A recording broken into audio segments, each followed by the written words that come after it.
Sorry, the video corrupted. But yeah, so when the user hits that, do you want there to be like a pop-up that says your file was submitted successfully or something, and then show something else? I wasn't sure how to handle that. I also forgot to show you that there's also modals that pop up on error. So like, you know, if you didn't enter any field information, it will show you errors. So it's constrained. So like if you do fleshlight 1, and then you add fleshlight 1, you try to add one more fleshlight to the grouping. What?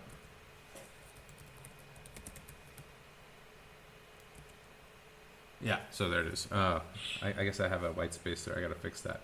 But yeah, you can't have duplicates. All right, so let's look at the code. So here in the code, everything's broken down into individual components and pieces. So here's the main page. The main page is the entire application holder container, and then here you've got the route nav, which is basically show hiding the individual components and partial pages that we've got. And so, for instance, if we go to testing, localhost 3000-testing, that is hitting the testing partial. So the testing page. So we click testing, boom.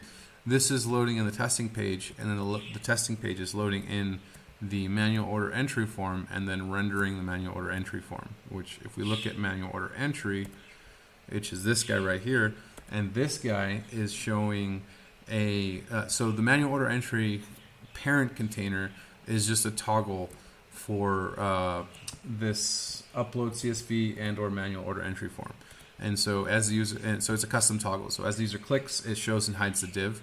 And then you can see here, so it's like nav toggle check, div show.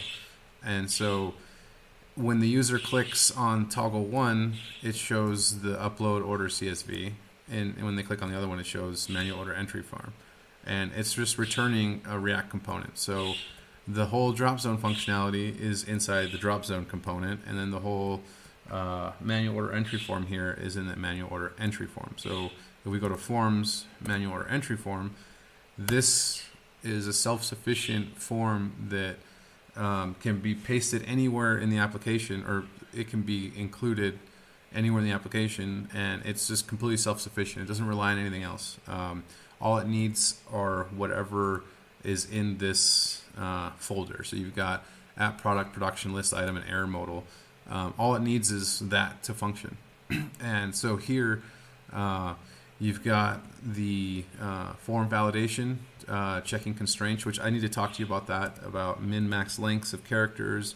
I just set everything to a first name, last name, address being a minimum of 1 character and a maximum of 50 characters. We can change that. So that's for the form validation. And then for the, where's it at? It's up here.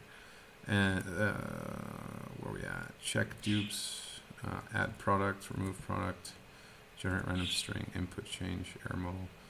Where is it at? Oh, it's down here. So right here, I'm rendering this add product. So add product, for instance, which is this little function, this little segment right here. If we come under add product is a double input field which takes in a product and a quantity, and then it sends that to the manual order entry form to add product. It adds that to the products array, and then show added products runs. So as you add something, quantity 1, we've added that to the array, so now it's showing what we've added, which is a product list item. And so product list item is its own component, and it is 2 input fields that are disabled. And it gets passed down the props from its parent. So the prop being this prop's product is the product name, QW, and then this prop's quantity is the quantity name.